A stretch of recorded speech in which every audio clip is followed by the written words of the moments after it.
माननीय बाळासाहेब ठाकरेंचा फोटो समोर ठेवायचा आणि सांगायचं मतदान करा. बाळासाहेब असताना त्यांना मतदान केलं. आज कुठे बाळासाहेब? बाळासाहेबांच्या नावावरती मतं मागणारे लोक आहेत, ते काय करतात ते बघा.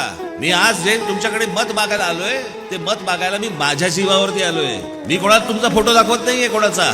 त्यांना अजूनही फोटोंची गरज लागते, त्यांना अजूनही त्या गोष्टींचा आधार लागतोय.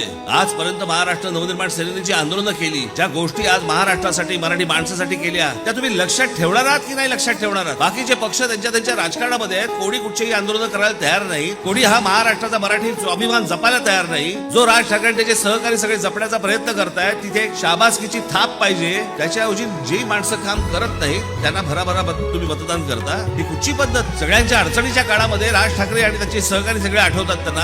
आणि मतदानाच्या दिवशी काय होतं मग? गेली 15-20 वर्ष झाली या महाराष्ट्रामधला शेतकरी आत्महत्या करतोय. कुठच्याही राज्यकर्त्याला आजपर्यंत विचारले नाही तो शेतकरी आत्महत्या का करतोय, त्याच्या त्या प्रश्नावरती तुमचं उत्तर काय? काही नाही. हे सरकार आलं ते सरकार आलं, आत्महत्या चालूच आहे. 1947 साली स्वातंत्र्य मिळाल्यानंतर 2024 पर्यंतचा एकमेव राजकीय पक्ष आहे ज्यांनी या महाराष्ट्राच्या प्रश्नांवरती विकास आराखडा तयार केला. मी जो विचार करतो तो महाराष्ट्राचा विचार करतो, तो असा विचार करतो.